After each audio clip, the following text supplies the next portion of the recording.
Dan dia katanya Majnun, rumahku telah menjadi bara api bagi jiwaku. Tetapi wahai Laila, aku akan senantiasa berada di sisimu. Semoga kasih sayang Allah dilimpahkan padamu. Wahai pecinta yang malang, kerabatku menganggap aku mempermalukan mereka. Teman-temanku pun gemetar jika mendengar namaku. Jadi keluarganya merasa malu oleh kehadirannya, teman-temannya semua juga menjauh, tidak ada yang mau mendekat. Duhai cawan anggur yang ada di genggaman, kini jatuh berantakan. Telah kutinggalkan sanak saudara dan orang tua, sedang kekasihku pun jauh di sana. Namun aku tidak akan menyerah walau kesulitan demi kesulitan mendera. Orang yang tidak merasakan kesengsaraan tidak akan menikmati kesenangan. Dan orang yang tidak pernah dihimpit kesedihan, mereka tidak akan dapat memahami hati yang sedang merana sendirian. Jadi mulai dari sini Majnun nanti mulai menyepi, menjauh dari keluarga, menjauh dari masyarakat, hidup di padang-padang pasir. Apalagi nanti kemudian keluarganya karena masih mempertimbangkan harga diri, khawatir malu, akhirnya pindah menjauh dari daerah situ ke daerah Najd. Wah, tambah lagi puisi-puisinya Majnun karena dia merasa semakin jauh dari Laila. Setiap hari hidupnya di padang-padang pasir, di bebatuan di bawah padang pasir, di goa-goa. Uniknya, selain tadi sering dikerubungi orang-orang, hewan-hewan yang ada di sana itu patuh sama Majnun. Bahkan kabarnya sampai anjing, ular, macam-macam binatang-binatang buas itu kalau di dekat Majnun jinak. Jadi cirinya ada Majnun itu biasanya ada binatang buas yang berkumpul di sekelilingnya, yang harusnya saling memakan malah tidak saling memakan. Itu penjelasannya Nizami untuk menunjukkan bahwa orang yang jiwanya diliputi oleh cinta, auranya juga aura cinta. Siapapun dekat akan senang. Beda dengan orang-orang yang jiwanya penuh kebencian. Jangankan ngobrol mendekat aja males, hawanya ndak enak. Iya.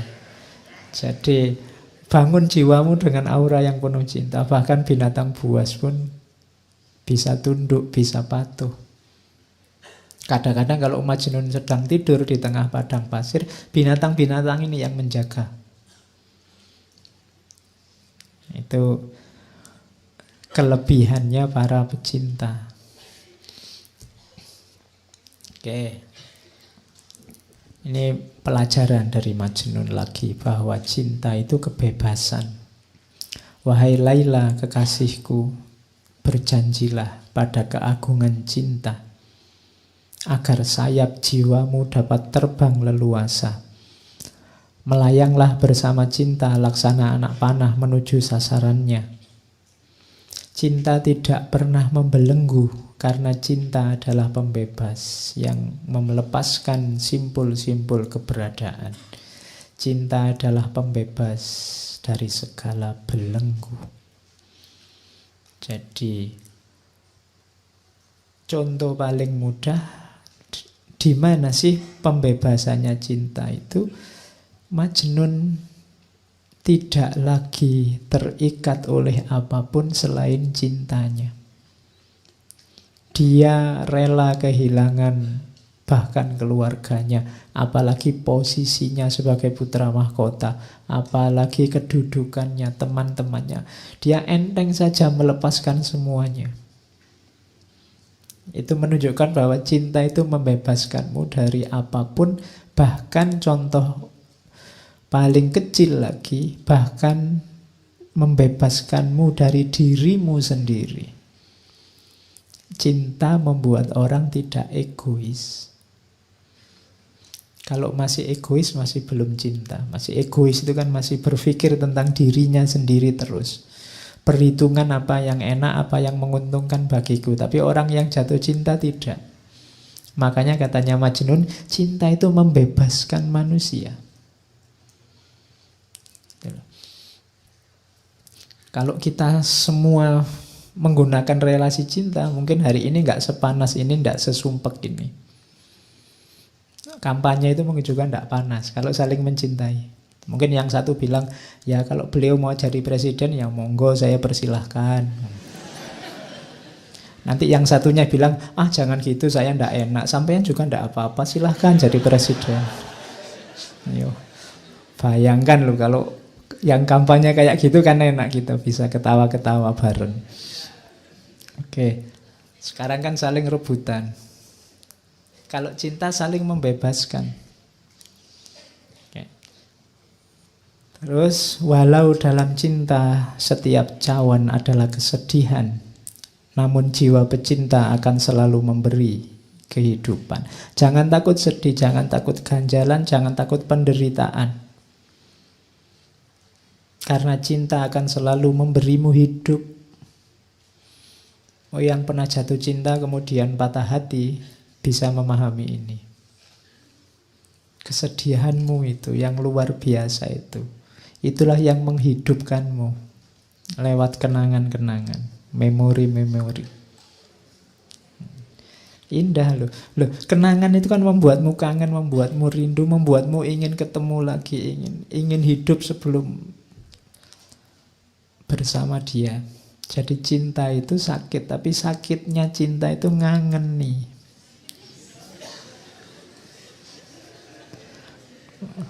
Loh, iya kan? Makanya mantan yang paling heboh itu kan mantan di dunia cinta. Kalau mantan mahasiswa, mantan murid itu biasa-biasa aja.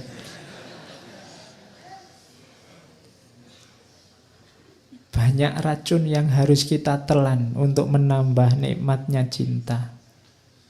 Atas nama cinta, racun yang pahit pun terasa manisnya. Jadi kalau ini yang alami pasti tahu.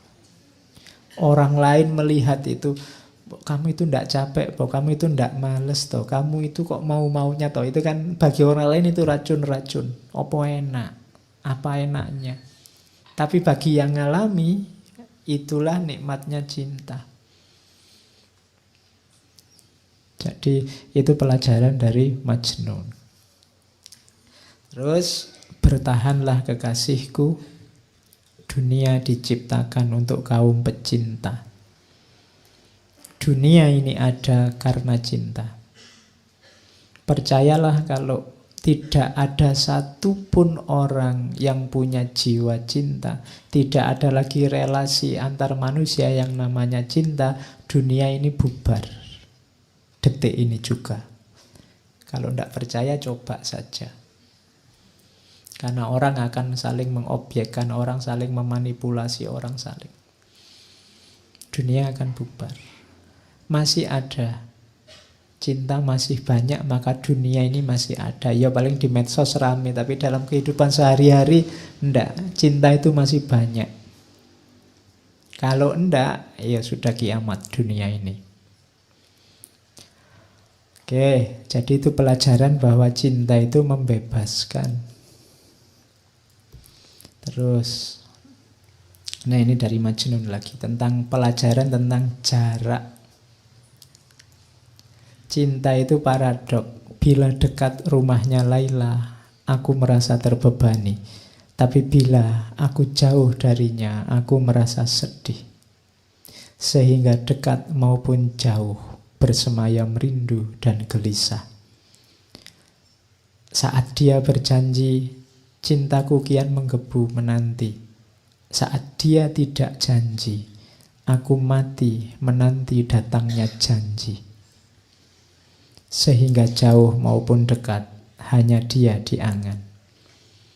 Namun jarak dekat atau jauh belum menyembuhkan apa yang kami rasakan. Sungguh pun ternyata dekat dengannya lebih baik daripada jauh darinya. Jadi ini logika jarak. Kita Sama Tuhan kan juga begitu. Dekat sama Tuhan ada tanggung jawab, ada beban-beban. Jauh sama Tuhan itu menggelisahkan. Kamu mungkin agak ngeri-ngeri, Pak, kalau saya dekat terus sama Tuhan nanti buka HP harus hati-hati, nggak boleh buka yang gitu-gitu. Nanti bohong dikit nggak bisa, sholat harus tepat waktu, puasa harus sholat tahajud. Kok rasanya berat ya Pak? Dekat dengan Allah, dekat denganmu, membebani. Tapi jauh itu menggelisahkan. Waduh, kok jauh ya dari Allah. Nanti jangan-jangan dapat murkanya, jangan-jangan Allah tidak berkenan, tidak ridho. Itu paradoknya cinta. Dekat sama yang kamu cintai itu kan kamu merasa terbebani. Aku harus membuat dia bahagia, aku harus membuat dia nyaman, jangan sampai dia tidak berkenan. Lebih sumpek. Tapi jauh lebih sumpek lagi. Kalau jauh biayanya lebih banyak, menghabiskan kuota pulsa. Belum lagi marah-marahan, saling curiga. Sini ngomong maksudnya untuk menghibur, sana membacanya dianggap marah-marah. Wong ya tulisan itu kan ndak ada ekspresinya. Nah itu kan jauh. Jauh menggelisahkan, dekat memunculkan beban. Tapi tenang saja Laila, cintaku ndak hilang meskipun kamu jauh. Padahal sebenarnya lebih enak kalau kamu dekat. Nah itu pelajaran selanjutnya dari Majnun tentang jarak. Ini nanti pelajarannya banyak. Kamu malam ini diajari orang gila. Ya. Jadi karena mungkin kalau orang waras susah ngajari cinta. Orang waras kepentingannya banyak. Melakukan apa-apa sering tidak tulus. Beda sama orang gila. Apalagi gila karena cinta. Oke. Jadi itu pelajaran selanjutnya tentang jarak. Pelajaran selanjutnya itu syairnya terkenal sekali. Amurru alat diyari diyaro laila uqabbilu dzal jidar wa dzal jidar wa ma hubbud diyar syahfana qalbi walakin hubbu man sakanat diyar. Jadi Majnun ini hobinya apa? Kalau pas sepi tidak ada orang, dia mengendap-endap datang ke rumahnya Laila, nempel di dinding terus menciumi dinding rumahnya Laila. Oke, berarti kamu tadi yang terpesona oleh sandalnya, ya berarti menciumi sandalnya. Jadi aku berjalan amurru alat diyar, aku berjalan melintasi rumahnya Laila. Terus kucium dinding itu, kucium dinding itu. Semua sudut-sudut rumah, dinding-dindingnya diciumi. Cinta di dadaku bukanlah untuk dinding rumah, namun cinta pada siapa yang tinggal di dalamnya. Ya, oke. Ya kalau ndak tahu rumahnya ya nanti dinding kampus.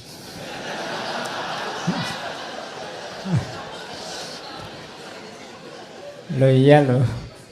Jadi kalau pas lagi kuliah itu kamu bisa nyiumi dinding. Nanti kalau ada dosennya lewat, ngapain? Saya tidak menyiumi dinding ini, tapi yang sedang kuliah di dalam, nah, gitu. Oke. Ya. Jadi apa? Ini pelajaran dari Nizami. Kalau kita jatuh cinta, maka semua yang berhubungan dengan yang kita cintai pasti juga kita cintai, kita hormati, kita hargai, jadi berharga. Berarti apa? Kalau kita cinta sama Allah, pasti kita juga memuliakan dan menghargai semua yang berhubungan dengan Allah. Apakah itu manusia, apakah itu binatang, tumbuhan, alam semesta. Konsekuensi dari mencintai Allah pasti mencintai semuanya, karena dalam semuanya ada tanda-tanda kehadiran Allah. Temboknya Laila adalah tanda adanya Laila.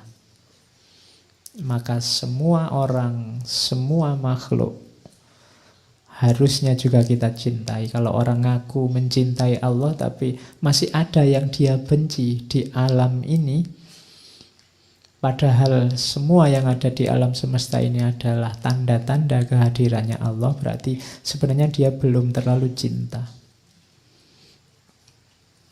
Jadi cinta pasti tidak menyisakan kebencian apapun. Kalau itu cinta pada Allah, tidak mungkin kita ada benci pada apapun yang bukan Allah. Karena yang bukan Allah itu kan juga berhubungan dengan Allah. Jadi ini, kisah ini pelajaran dari Qais bahwa semua yang berhubungan dari Laila adalah manifestasi kehadirannya Laila. Dia hormati, dia hargai, dindingnya dia ciumi. Oke. Terus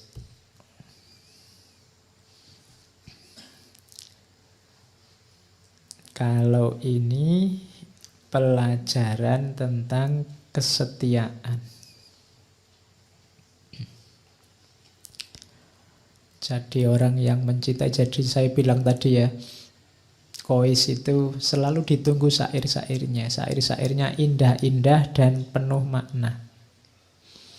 Waktu terus berlalu, usia makin bertambah. Namun jiwaku yang terbakar rindu belum sembuh juga, bahkan semakin parah.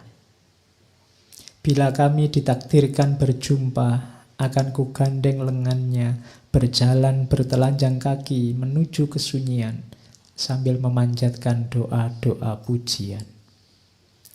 Cinta, kasih, dan sayang telah menyatu, mengalir bersama aliran darah di tubuhku. Cinta bukanlah harapan atau ratapan. Walau tiada harapan, aku akan tetap mencintainya. Sampaikan salamku pada dia, wahai angin malam. Katakan, aku akan tetap menunggu hingga ajal datang menjelang. Ini pelajaran bahwa cinta itu efeknya adalah kesetiaan. Orang yang cinta pasti setia. Kenapa ada orang tidak setia? Biasanya karena yang dia harapkan dari yang dia cintai tidak muncul. Ketika ada harapan-harapan selain cinta itu sendiri, berarti ada pamrih-pamrih. Kalau masih ada pamrih-pamrih, berarti belum cinta yang tulus. Cinta bukanlah harapan atau ratapan. Walau tiada harapan, aku tetap mencintainya. Jadi kalau memang benar itu cinta, tidak usah kamu tuntut untuk setia, pasti setia. Kalau sampai nanti tidak setia berarti belum cinta, atau cintanya hilang. Kenapa kok cintanya bisa hilang? Karena mungkin dulunya itu bukan cinta, tapi ada harapan-harapan, keinginan-keinginan yang sekarang tidak terpenuhi, maka kemudian nyeleweng. Jadi itu pelajaran selanjutnya tentang keteguhan hati. Kalau ini agak panjang. Jiwa orang yang dimabuk cinta, ini pelajaran ya, untuk mendeteksi dirimu kamu sudah jatuh cinta apa belum. Akan terasa sakit karena rindu. Coba ditelusuri masing-masing kalian. Ada ndak rasa rindu yang menyakitkan?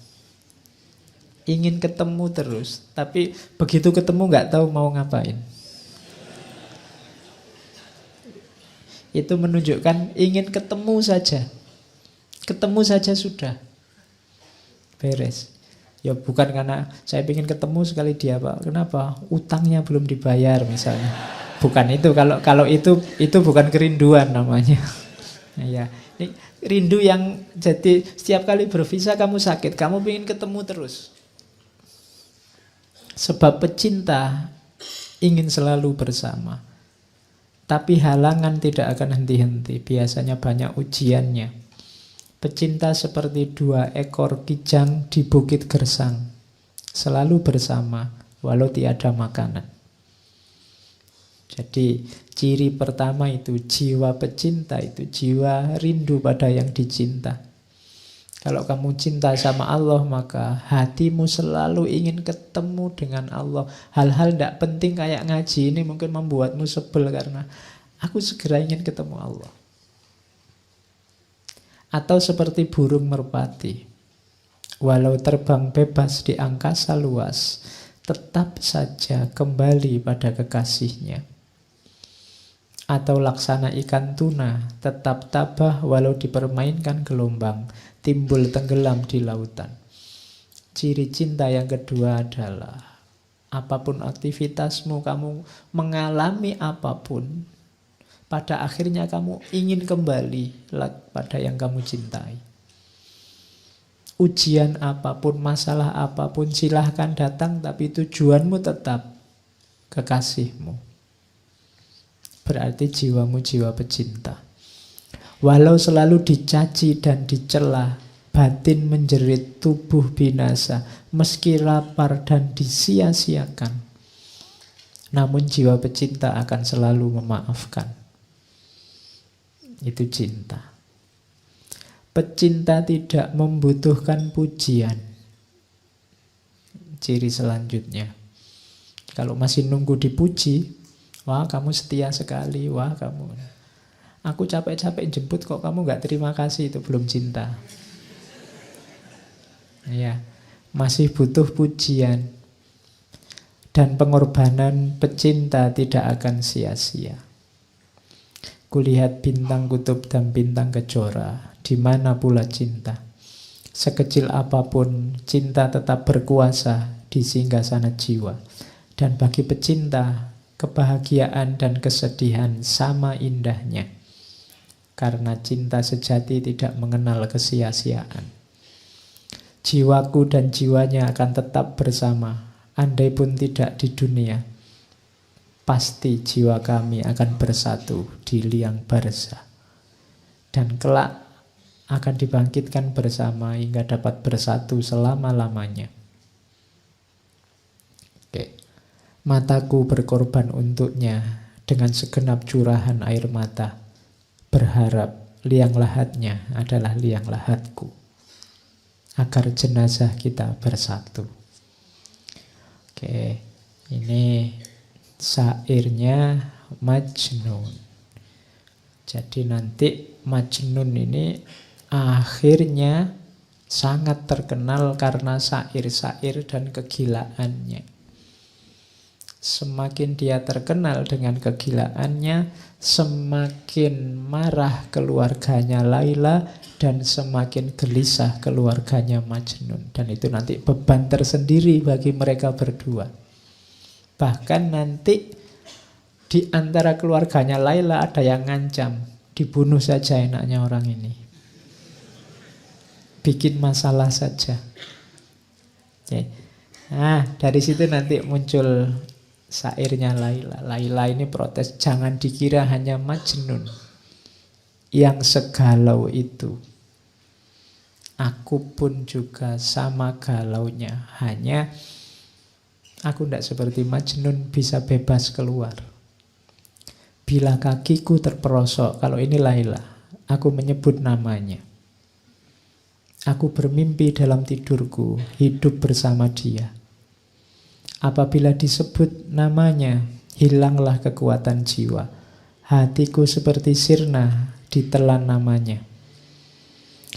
Demi Allah, hampir saja aku gila karena memikirkannya. Makin lama dadaku makin sesak karena rindu gelisah. Kaumku mengancam, jika aku tak berhenti menyebut namanya, maka darahnya akan tumpah. Bunuhlah aku dan biarkan dia. Setelah nyawaku melayang, janganlah kalian hina dia. Cukup apa yang ia derita karena cinta. Mungkin ia akan menuduhku tidak setia dengan janji, dan aku tidak akan mampu mencegahnya. Ku campur tinta dengan air mata untuk menulis surat padanya. Inilah saat kukuburkan jiwaku untuknya. Aku khawatir jika ajalku tiba, tak dapat memandang wajahnya. Ini Laila. Jadi dua-duanya sedang gelisah. Suatu ketika ayahnya Majnun ini menjemput anaknya, mencari, ketemu, dijemput, dibawa pulang. Kemudian pokoknya diciptakan suasana yang sekiranya membuat Majnun lupa dengan Laila. Dicarikan gadis-gadis cantik yang sekiranya jauh lebih cantik dari Laila. Mau berapapun dikasih. Saya tidak tahu kalau kamu imanmu kuat tidak digituin. Jadi dibikinkan pesta tiap malam. Targetnya satu, tinggalkan Laila. Saat ini juga. Tapi Majnun tidak mau. Jadi katanya Majnun, ini mau wanti-wanti Laila. Kalau aku tidak mau digituin, ingat-ingat Laila maksudnya itu. Mungkin engkau diberi 2 cawan minuman, 1 cawan kebencian, agar engkau lupa padaku, yang 1 anggur kesenangan, agar engkau menerima orang lain sebagai gantiku. Duhai kekasihku, kuingatkan dirimu, jangan rusakkan ikatan yang orang lain selalu ingin menyempurnakan. Kelak engkau akan melihat beda antara cinta dan nafsu. Wahai Laila, nafsu akan melemahkan hati. Ia akan terus menggoda dan merayu, namun kelak akan menyesal, sedih tak berkesudahan. Jiwa yang dipenuhi kebencian tak akan pernah menjadi mulia. Ia tak akan puas bila yang diharapkan tak didapat.